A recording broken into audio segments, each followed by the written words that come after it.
Captain Jake Morrison stood on the bridge of the UES Harmony and watched the stars through the main viewport.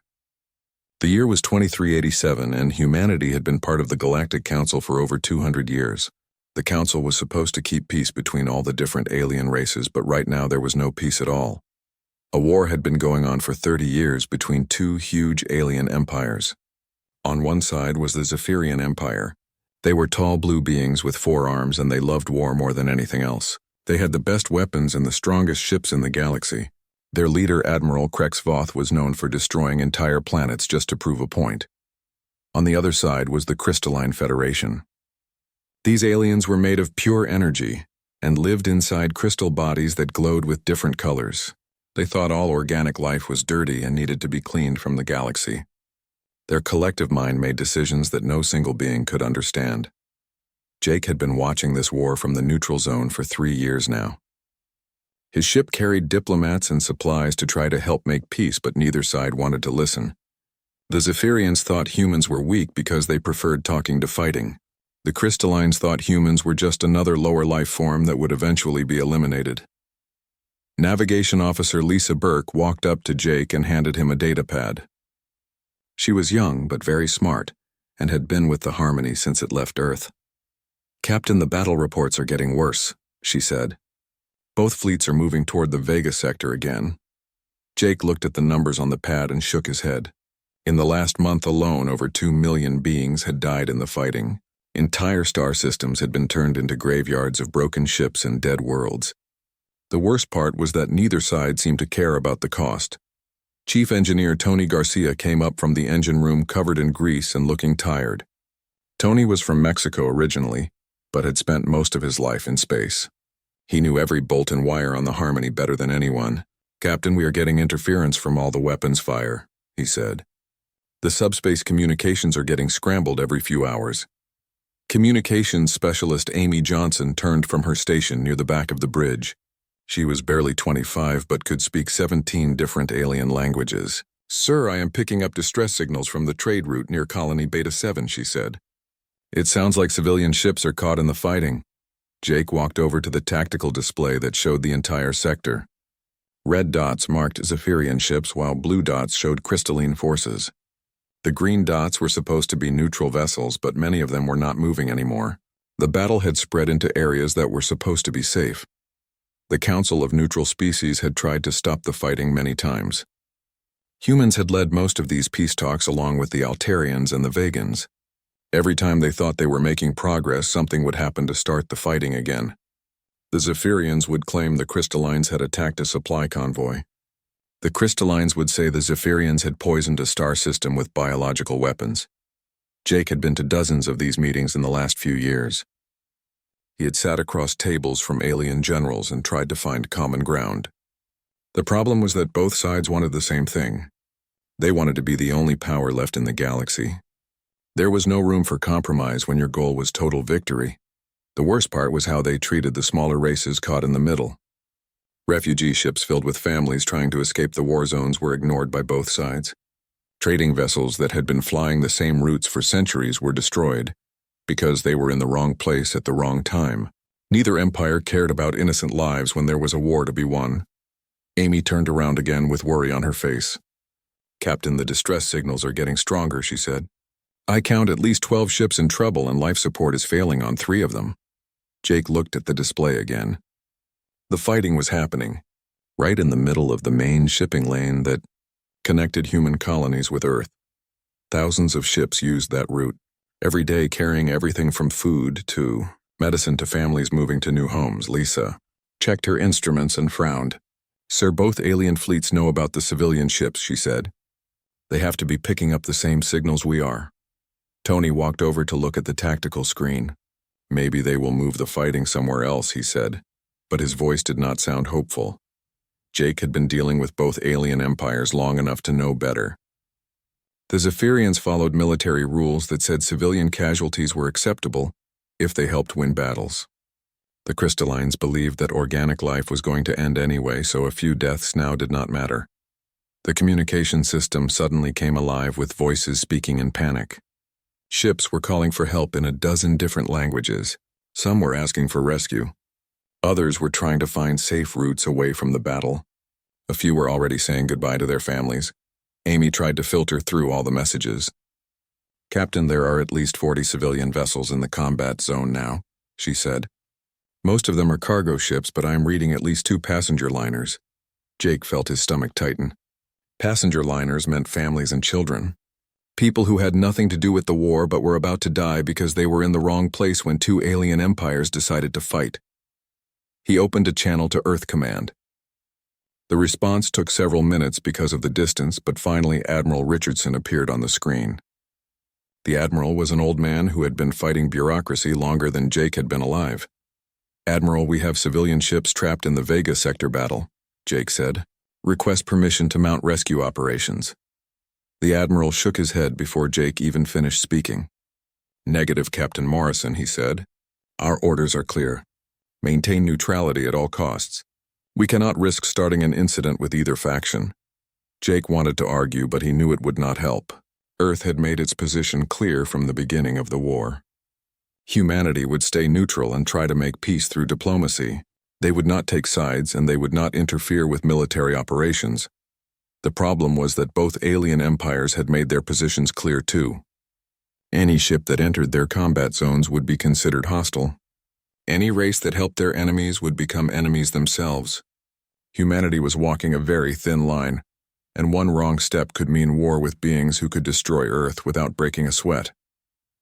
Jake closed the channel and looked back at the tactical display. More red and blue dots were appearing as both fleets brought in reinforcements. The green dots representing civilian ships were getting fewer, as some managed to escape and others simply disappeared. He thought about all the peace conferences and diplomatic meetings he had attended. Hours spent listening to alien generals explain why they had to kill each other. Days trying to find compromises that would save lives. Weeks watching the war grow bigger and more deadly while everyone talked about solutions that never came. The truth was that both sides wanted this war. They had been fighting for so long that peace seemed impossible. The Zephyrians had built their entire culture around military conquest. The Crystallines believed that war was just part of cleaning the galaxy. Neither side could back down without losing everything they thought they were fighting for. Amy turned around one more time. "Captain, I'm getting a priority message from the colony ship New Horizon," she said. "They are requesting immediate assistance." The message from the New Horizon made Jake's blood run cold.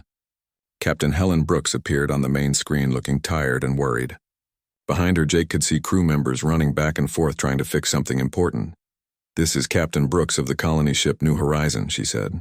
"We have suffered critical engine failure and are drifting in space. Our life support systems are failing, and we have 50,000 civilians on board, including 20,000 children." Jake felt his hands tighten into fists. The New Horizon was one of the largest colony ships ever built by humans. It carried entire families who were moving to start new lives on distant worlds. These were not soldiers or diplomats who knew the risks of space travel. These were ordinary people who just wanted a better future for their children. Lisa quickly checked the ship's location on her navigation system. "Captain, the New Horizon is right in the middle of the battle zone," she said. "Both alien fleets are moving toward their position." Amy was monitoring all the communication channels, and her face went pale. "Sir, I am picking up transmissions from both fleets," she said. "They know about the human ship." Jake opened a channel to the New Horizon. "Captain Brooks, this is Captain Morrison of the UES Harmony," he said. "What is your exact situation?" Brooks looked directly at the camera, and Jake could see fear in her eyes. "Our main engines exploded during a routine maintenance check," she said.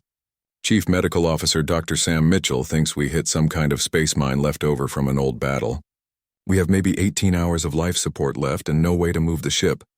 Tony was already running calculations on his engineering console.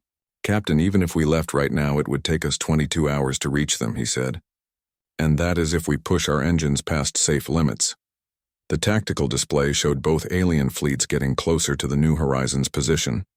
Jake opened communication channels to both sides, hoping that someone would listen to reason. Admiral Krexvoth of the Zephyrian fleet appeared first. The tall blue alien looked annoyed at being contacted during a battle. His forearms moved constantly as he adjusted controls that Jake could not see. "Human Captain, why do you interrupt our military operations?" Krexvoth said in his mechanical voice. "This sector is a combat zone. All civilian traffic should have been cleared days ago. Jake tried to keep his voice calm. Admiral, there is a human colony ship with 50,000 civilians in your battle zone, he said. They need immediate assistance and cannot move on their own. Krexfoth made a sound that might have been laughter. Human weakness is not our concern, he said. If your people cannot protect themselves, they deserve whatever happens to them. We have a war to fight. The channel closed before Jake could respond. He immediately tried to contact the Crystalline Fleet. The response came not from a single being, but from the collective voice of their hive mind. It sounded like dozens of creatures speaking at the same time. Organic entity Morrison, the voice said. Your communication is noted but irrelevant. The presence of additional biological matter in this sector does not alter our tactical requirements. Jake felt anger building in his chest. Those are innocent families, he said. Children who have nothing to do with your war. Surely you can move your battle to another location.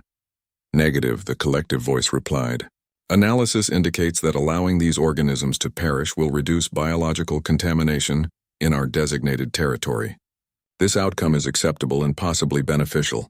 The channel went dead and Jake stared at the empty screen. Both alien empires had just told him that they were willing to let 50,000 innocent people die because it was convenient for their war plans. Amy was monitoring more distress calls from the New Horizon. Captain, I am getting reports from Dr. Mitchell, she said. They have children as young as 2 years old on that ship. The life support failure is affecting the nursery sections first. Jake opened another channel to Earth Command. This time it took even longer for Admiral Richardson to respond, and when he did, his face looked grim. Admiral, I need permission to mount an immediate rescue operation, Jake said. The New Horizon has 50,000 civilians and is going to lose life support in 18 hours. Richardson shook his head slowly. Captain Morrison, I understand the situation, but our orders have not changed, he said. Both alien factions have declared that any military vessel entering the combat zone will be destroyed. We cannot risk starting a war that could destroy Earth. Jake wanted to scream at the screen. Sir, there are 20,000 children on that ship, he said. We cannot just let them die. Captain, I have my orders from the President and the Global Council, Richardson said. Humanity will not be drawn into this war no matter what the cost. The survival of our entire species depends on maintaining neutrality. The channel closed and Jake found himself alone with his crew. Everyone on the bridge was looking at him, waiting for orders that he could not give. Lisa walked over to him. Captain, what are we going to do? She asked quietly. Before Jake could answer, Amy called out from her station. Sir, I am picking up a personal transmission from the New Horizon, she said. It is on a private frequency. Jake nodded and the message appeared on a small screen. A young man who looked barely 20 appeared. His face was dirty and he looked scared. This is Engineer Matt Johnson aboard the New Horizon, the young man said. I know we are not supposed to send personal messages, but I wanted my sister to know what is happening. Lisa, if you are listening to this, please tell Mom and Dad that I love them. The engine room is filling with radiation and we are running out of time. There are so many kids here who just wanted to see new worlds. Lisa gasped and Jake realized that the young engineer was her brother. She had talked about Matt many times during their long voyages. He was supposed to be starting a new job on one of the frontier colonies. Amy was checking her instruments with tears in her eyes. Captain, that transmission was broadcast on an open frequency, she said. Both alien fleets received it. Jake waited to see if either empire would change their minds after hearing about the children. Minutes passed, but no new messages came. Both fleets continued moving toward their battle positions without any change in course. Tony walked over to Jake with a determined look on his face. Captain, I know some merchant ships in this sector, he said. Captain Bill Hayes on the Iron Duke and Dr. Sophie Reed with her research vessel. If we called them together, we might have enough ships to mount a rescue. Jake thought about his orders and about his duty to Earth. Then he thought about Matt Johnson and 20,000 other children who were going to die because 2 alien empires could not be bothered to move their war somewhere else. Lisa was still staring at the screen where her brother's message had appeared. Captain, we have to do something, she said. We cannot just watch them die. Amy turned around from her station. Sir, I am getting more messages from civilian ships asking if anyone is going to help the New Horizon, she said. Word is spreading throughout the sector. Jake looked at the tactical display one more time. The alien fleets were getting closer and time was running out. In a few hours, the battle would begin and anything caught in the middle would be destroyed. The New Horizon would become just another casualty in a war that had already killed millions of innocent beings. He thought about all the diplomatic meetings where both sides had ignored human attempts at peace. All the times they had been told that humans were too weak to matter in galactic affairs. All the lectures about how organic life was inferior and military strength was the only thing that counted. Jake made his decision. Amy opened channels to all human vessels in this sector, he said. Tell them we are mounting a rescue operation for the New Horizon. Tony smiled for the first time in hours. Captain, what about our orders, he asked. Jake looked at his crew and realized that some orders were meant to be broken. Sometimes doing the right thing is more important than following rules, he said. If Earth Command wants to court-martial me, they can do it after we save those children. Lisa was already plotting a course to the New Horizon. Captain, I have Bill Hayes and Dr. Reed responding, she said. They are willing to help. Jake nodded and looked out at the stars one more time. In a few hours, humanity was going to show the galaxy what they really thought about innocent people being used as pawns in someone else's war. The rescue fleet assembled faster than Jake had expected. Captain Bill Hayes arrived first in his cargo ship Iron Duke. The big man had been hauling supplies between colonies for 20 years and knew every trick for moving through dangerous space. Right behind him came Dr. Sophie Reed in her research vessel Scientific Method. Her ship was small but fast and carried equipment that might be useful. Tony was working on something at his engineering station with a smile on his face. Captain, I have been thinking about this for a long time, he said. Both alien fleets use the same type of sensors to detect ships. They look for engine signatures and metal hulls. Jake walked over to see what Tony was planning. What are you thinking? He asked. The Zephyrians and Crystallines have been fighting each other for 30 years, Tony said. They know everything about each other's technology, but they never really studied ours. We have been so busy trying to make peace that nobody paid attention to how different our ships really are. Lisa was monitoring the alien fleet movements on her navigation console. Captain, both fleets are moving into attack formation, she said. They will reach the battle zone in 6 hours. Amy was coordinating with the other human ships. Sir Captain Hayes and Dr. Reed are ready to move, she said. They are asking what the plan is. Tony pulled up a technical display that showed sensor readings from both alien fleets. Look at this, he said. The Zephyrians use quantum scanners that look for specific energy patterns. The Crystallines use resonance detectors that identify different types of matter. Jake studied the display, but he was not an engineer. Tony, just tell me what this means, he said. It means we can fool both of them at the same time, Tony said with excitement in his voice. Human ships generate a different type of engine signature because we use fusion reactors instead of their antimatter systems. Our hull materials are made from earth metals that do not exist naturally in this part of the galaxy. Dr. Reed's voice came over the communication system. Captain Morris and I have been studying alien sensor technology for years, she said. If we adjust our engine outputs and deploy metallic chaff, we can make our ships look like asteroids or space debris. Jake was beginning to understand. You mean we can sneak past both fleets without them knowing we are there, he said. Better than that, Tony said. We can make them think we are natural phenomena. Space is full of metal rocks and gas clouds. If we time this right, they will ignore us completely. Bill Hayes joined the conversation from his cargo ship. I have been moving through war zones for years, he said. The trick is not to look like you are trying to hide. You have to look like something that belongs there. Jake looked at the tactical display again. The alien fleets were massive with hundreds of ships each. Even if the human rescue fleet could sneak past them, they would still have to get close to the New Horizon without being detected. Amy was monitoring communications from the colony ship. Captain Dr. Mitchell reports that life support is down to 16 hours, she said. They are moving all the children to the central sections where the air will last longest. Jake made his decision. Tony, start preparing your sensor deception, he said. Bill and Sophie, get your ships ready to move. We are going in. The next few hours were the longest of Jake's life. Tony worked with engineering teams on all 3 ships to modify their systems. They had to change engine. Outputs reduce electromagnetic signatures and prepare clouds of metallic particles that would confuse alien sensors.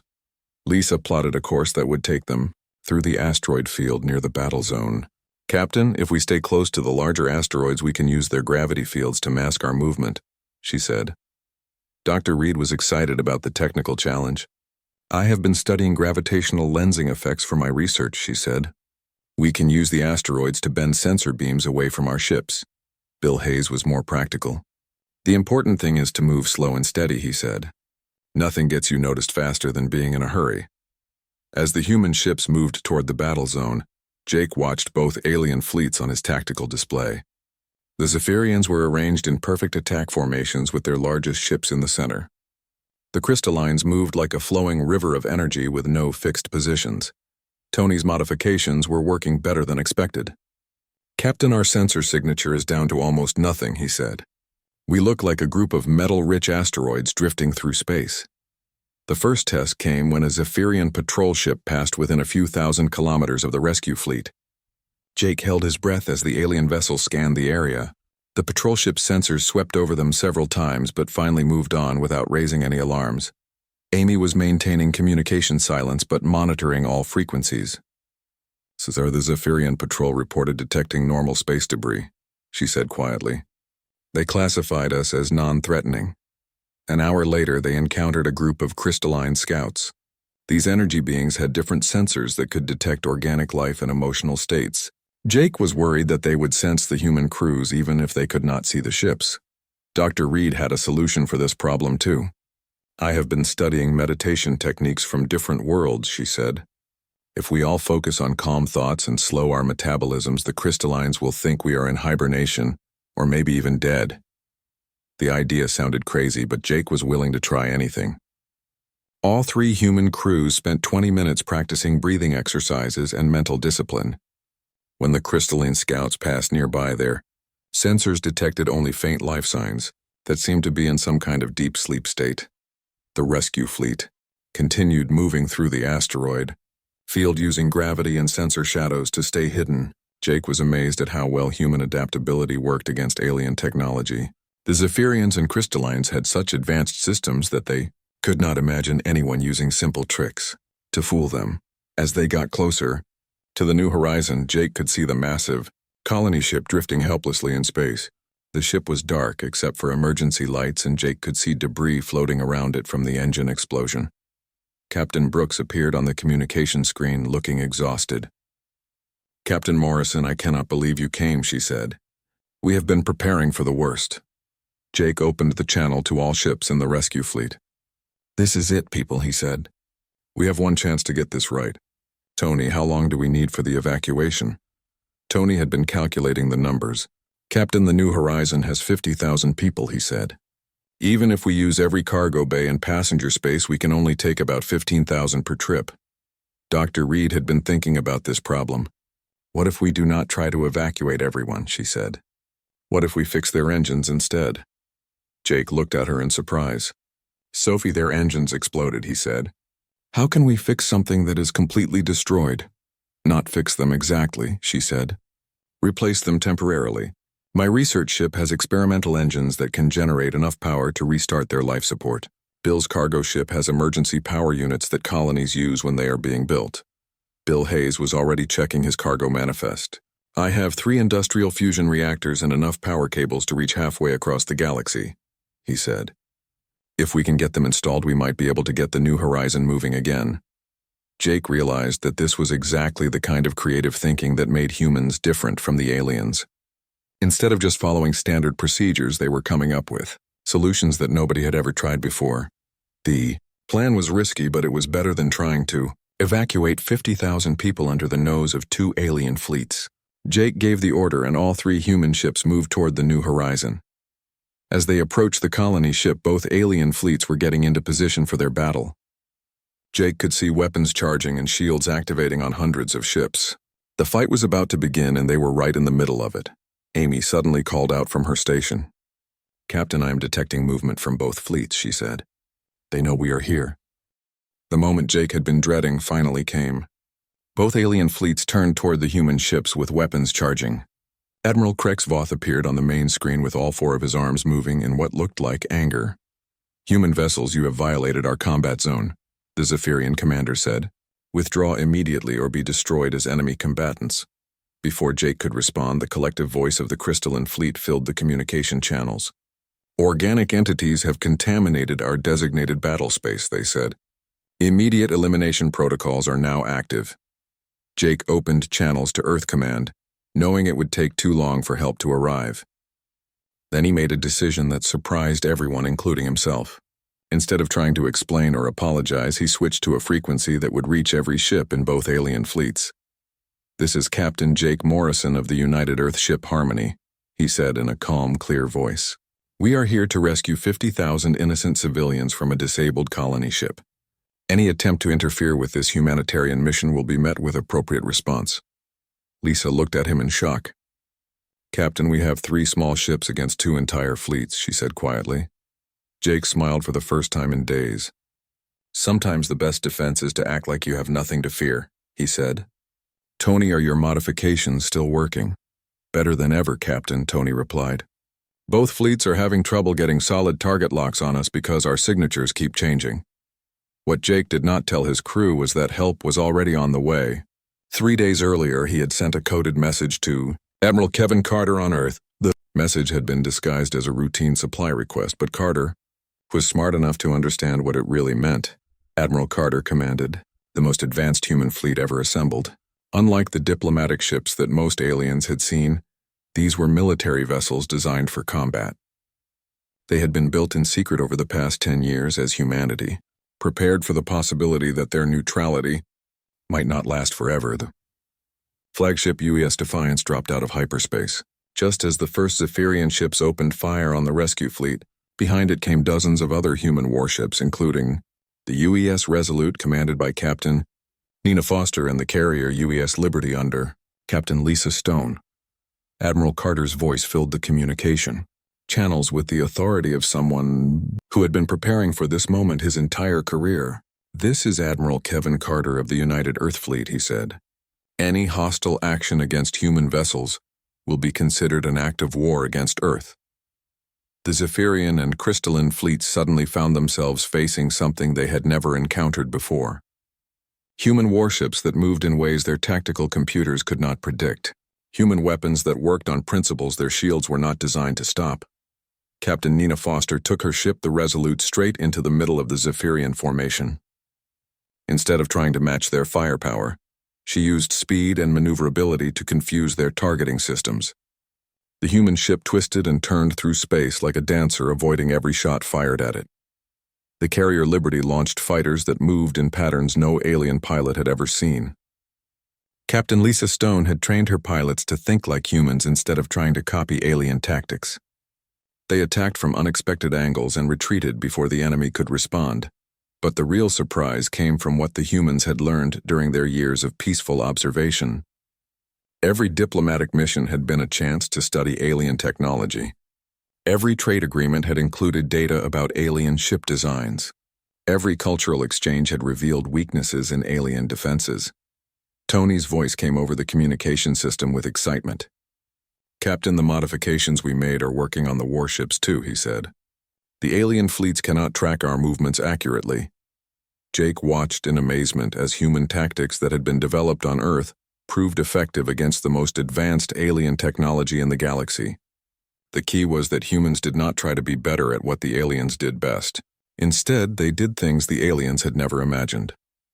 Commander Ryan Bell on the UES Guardian used his ship's gravitational field generators to create artificial gravity wells.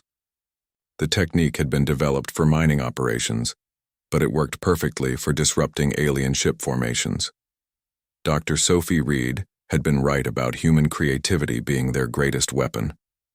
While the alien fleets tried to engage the human warships using standard combat doctrine, the humans were rewriting the rules of space warfare.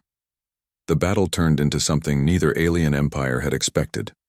Instead of the quick victory they had planned, they found themselves fighting an enemy that refused to behave according to their tactical models.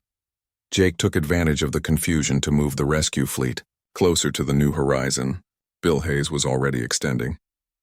Power cables from his cargo ship to the disabled colony ship. Dr. Reed was working with her engineering team to install temporary fusion reactors. Captain Brooks appeared on the communication screen looking amazed. "Captain Morrison, I do not understand what is happening," she said. "Where did all these human warships come from?" Jake smiled as he watched the battle unfolding around them. "Helen, we have been preparing for this day longer than you know," he said. "Now let's get your people to safety." The rescue operation continued while the space battle raged nearby. Tony coordinated with the New Horizons engineering teams to restart their life support systems. Matt Johnson worked alongside Bill Hayes to install the emergency power units. Lisa was monitoring the tactical situation, and what she saw made her proud to be human. "Captain, our fleet is not trying to destroy the aliens," she said. "They are just making it impossible for them to continue fighting." Admiral Carter had planned this perfectly. Instead of engaging in a war of destruction, the human fleet was using precision strikes to disable key systems on both alien fleets. Communication relays were jammed. Weapon systems were overloaded. Navigation computers were confused by false signals.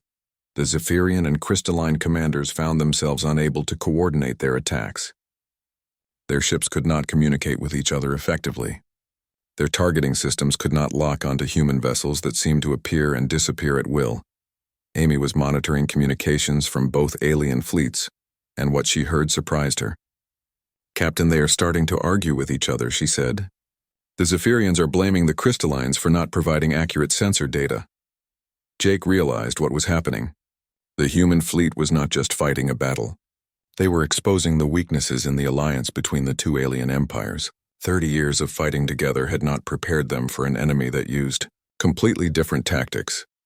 The New Horizons engines came back online with a roar that could be felt through the hull of every nearby ship. Captain Brooks reported that life support was stable, and they were ready to move to safety. But Jake was not ready to leave yet. He opened a channel to both alien fleet commanders. "Admiral Krexvoth and Crystalline Collective," he said. "You have seen what human determination can accomplish when innocent lives are threatened." The Zephyrian admiral appeared on screen looking confused and angry. "Human Morrison, your interference has disrupted a military operation that has been planned for months," he said. The Crystalline Collective voice was equally disturbed. "Organic entity Morrison, your tactical capabilities were not included in our strategic calculations," they said. Jake looked directly at both alien commanders. "That is because you never bothered to learn anything about us except what you wanted to believe," he said. "You thought humans were weak because we preferred peace to war. You never considered that our peaceful nature might make us more dangerous than any warrior race."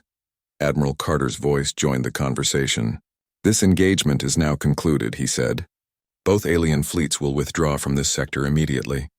Any attempt to continue hostilities will result in the complete neutralization of your military capabilities."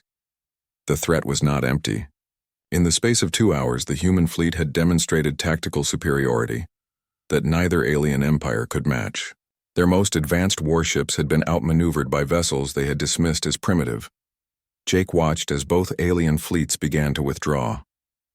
The Zephyrians retreated in good order, but their formation was broken and their confidence shattered. The Crystallines simply faded away like mist, leaving behind only empty space. The New Horizon was safely under escort by human warships heading back toward Earth space. 50,000 civilians who had been facing certain death were now going home to their families. But Jake knew this was just the beginning. Humanity had revealed capabilities that would change everything about galactic politics. The age of human neutrality was over and something new was about to begin. The victory at Vega Sector was only the beginning. Within days of the rescue operation, both alien empires made a decision that surprised everyone in the galaxy. For the first time in 30 years, the Zephyrian Empire and the Crystalline Federation agreed to work together on something. They decided that humanity had become too dangerous to ignore. Jake stood on the bridge of the Harmony, watching sensor readings that showed massive fleet movements throughout the galaxy. Both alien empires were pulling ships from their border conflicts and assembling them into the largest combined armada ever seen. Admiral Carter appeared on the communication screen looking grim but determined. "Captain Morrison, we are receiving reports from our intelligence network," he said. "Both alien factions are mobilizing everything they have. They are calling it Operation Final Solution." The irony was not lost on Jake. The two empires that had been trying to destroy each other for 3 decades were now united by their fear of humanity. The Zephyrians brought their advanced weapons technology. The Crystallines contributed their energy manipulation abilities. Together they formed a force that could destroy entire star systems. Lisa was tracking the alien fleet movements on her navigation console. "Captain, they are not heading for the border worlds," she said with worry in her voice. "They are moving directly toward Earth." The message was clear. The aliens had decided that humanity needed to be eliminated before they could interfere with galactic affairs again. The rescue of the New Horizon had shown that humans would not stay neutral when innocent lives were at stake. That made them unpredictable and therefore dangerous. Amy was monitoring communications from across the galaxy. "Sir, we are getting reports from human colonies and trading posts," she said. "Both alien empires have issued ultimatums. All human vessels have 24 hours to surrender or be destroyed." Jake felt a cold anger building in his chest. The aliens had made their choice. They preferred a galaxy where innocent people could be killed without anyone caring enough to interfere. They wanted a universe where might made right and compassion was seen as weakness. Admiral Carter was coordinating with Earth Command to prepare humanity's response. "Captain, we are implementing Defense Plan Omega," he said. "All human military assets are being activated, including some projects that have been classified until now." Jake had heard rumors about secret human projects, but he had never imagined the scope of what humanity had been preparing. For over 50 years since first contact with alien civilizations, Earth's leaders had been asking a simple question. What would humanity do if the galaxy turned against them? The answer was about to be revealed. Captain Nina Foster contacted Jake from her ship, the Resolute. "Jake, you need to see what our scientists have been working on," she said. "The solar defense network is unlike anything the aliens have ever encountered." Jake learned that humanity's peaceful colonies throughout the galaxy had not been as defenseless as they appeared. Mining operations on distant asteroids had been building weapons platforms disguised as industrial equipment. Research stations studying stars and planets had been developing technologies that could turn entire solar systems into defensive fortifications. Dr. Sophie Reed joined the conversation from her research vessel. "Captain, we have been studying alien technology for decades while they ignored us," she said. "We know exactly how their ships work, and more importantly, we know how to stop them." The alien armada reached the outer edge of the Sol system 3 days later. Admiral Krex Voth and the Crystalline Collective had brought over 10,000 ships representing the combined military might of both empires. They expected to find a small, defensive fleet protecting a primitive world. Instead, they found themselves facing something they could not understand. The asteroid belt between Mars and Jupiter had been transformed into a defensive network that spanned millions of kilometers. What the aliens had dismissed as space rocks were actually weapons platforms controlled by artificial intelligence systems that could think faster than any organic brain. Captain Bill Hayes had spent years hauling supplies to these hidden installations. His cargo ship Iron Duke was now part of a fleet of converted civilian vessels that moved through the asteroid field like fish through water. The aliens could not track them because they looked exactly like the thousands of other rocks floating in space. The battle began when the alien armada tried to punch through the asteroid belt using conventional tactics. They formed up in standard attack formations and began systematic bombardment of what they thought were defenseless rocks. The first surprise came when the asteroid started shooting back. Weapons that had been disguised as mining equipment opened fire with energy beams that could slice through alien armor like paper. The second surprise was that the asteroids could move. Tony had helped design the propulsion systems that allowed entire asteroids to change course and speed. The alien fleet found itself trying to fight an enemy that could literally rearrange the battlefield while the battle was happening. But the real shock came when the aliens discovered that humanity had turned the sun itself into a weapon. Solar collection stations that had been gathering energy for decades suddenly focused all that power into coherent beams that could reach across the entire solar system. The alien commanders had never faced anything like this before. Their tactical computers were designed to fight other spaceships, not entire solar systems that had been weaponized. Every time they thought they understood the human defenses, something new would surprise them. Captain Lisa. Stone launched fighters from the carrier Liberty that used the gravitational fields of planets to accelerate to impossible speeds. These fighters attacked the alien fleet from directions that should have been impossible according to standard space combat doctrine. Jake watched the battle from his position near Earth and realized that humanity was not just defending their homeworld. They were teaching the galaxy a lesson about what happened when peaceful people were pushed too far. The alien armada found itself trapped in a solar system that had become a maze of hidden weapons and moving obstacles. Every asteroid could be an enemy ship. Every planet could launch attacks from unexpected angles. Even the empty space between worlds was filled with invisible sensors and automated defense systems. Admiral Krexvoth tried to contact Admiral Carter to negotiate a withdrawal. "Human Carter, your defensive capabilities were not anticipated," he said with something that might have been respect in his voice. "Perhaps we can reach an understanding." Carter's response was broadcast throughout the galaxy so every civilization could hear it. "Admiral, the time for understanding was before you decided to destroy innocent families," he said. "Humanity tried diplomacy for over 2 centuries and you dismissed us as irrelevant.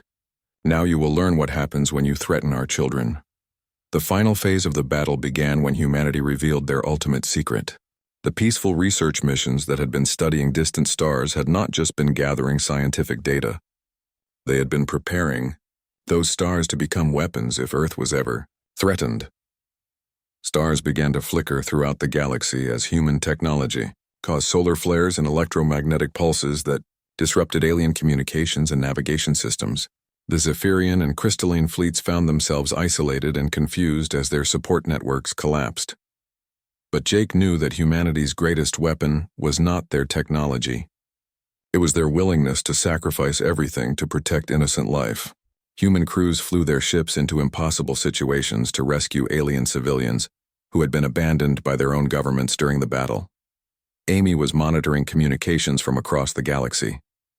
"Captain, we are getting surrender signals from both alien fleets," she said. "They are requesting terms for a ceasefire." Admiral Carter's terms were simple. Both alien empires would immediately end their war and begin negotiations for a permanent peace treaty. All civilian populations would be protected during the transition. Any attempt to resume hostilities would result in the complete neutralization of their military capabilities. The war that had lasted 30 years ended not with conquest, but with exhaustion. Both alien empires realized that they had created an enemy more dangerous than each other.